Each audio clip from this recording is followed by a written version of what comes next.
luto sa kawali. So ngayon, imamarinate natin siya. Lagyan natin ng Sprite. Yan, tinatag na bawang. Yan. Soy sauce. Oyster sauce. Ayan. Brown sugar.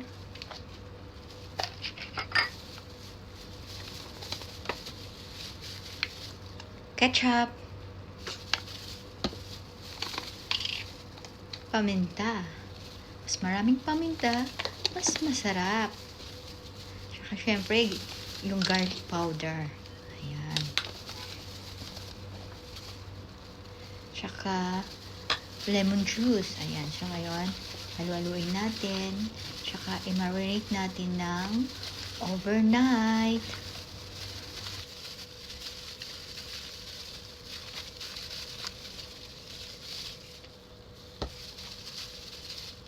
Ito na nga siya guys. Overnight ko yan minarinate ha. Ayan. Tapos ready na to. I-grilled pa.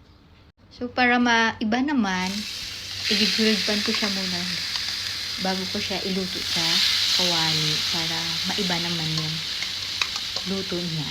Yung style na pagluto ng pang-inasal na luto sa kawali.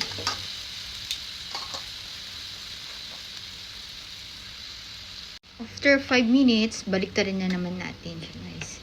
Sa kabilang side na naman. Ayan. Bago natin ilipat sa kawali. Ayan. After 10 minutes, okay na siya guys. So, ilipat na natin siya sa kawali. So, ayan. So, ayan. Ilagay na natin yung chicken. Ayan.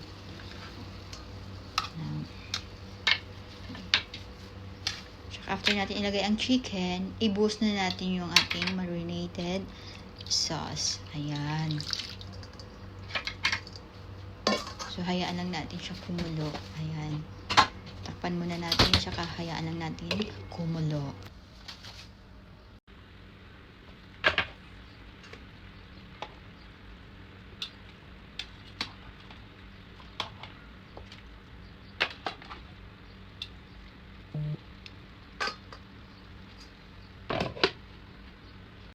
So, ayan na nga. Kumukulo na siya. Ayan. So, ngayon, baliktarin natin. Para yung kabilang side, maluto naman. Ayan. Baliktarin natin sa lahat. Tapos, hayaan lang natin kumulo hanggang ma-reduce yung sauce niya. Ayan. Ganun lang kadali guys, magluto ng alamang inasal. Diba? So, hayaan lang natin siya kumulo hanggang sa ma-reduce yung sauce. So, ito na nga. Nag-reduce na yung sauce niya, guys. Ayan, oh.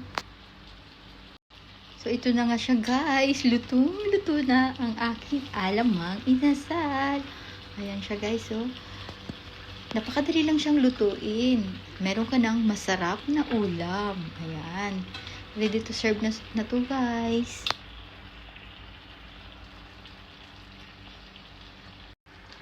Ito na nga, super easy lang to lutuin guys. Napakadali lang. Meron ka ng masarap na ulam. Hindi mo na kailangang umorder pa sa labas. Ikaw mismo na ang magluto. Kasi super dali lang lutuin.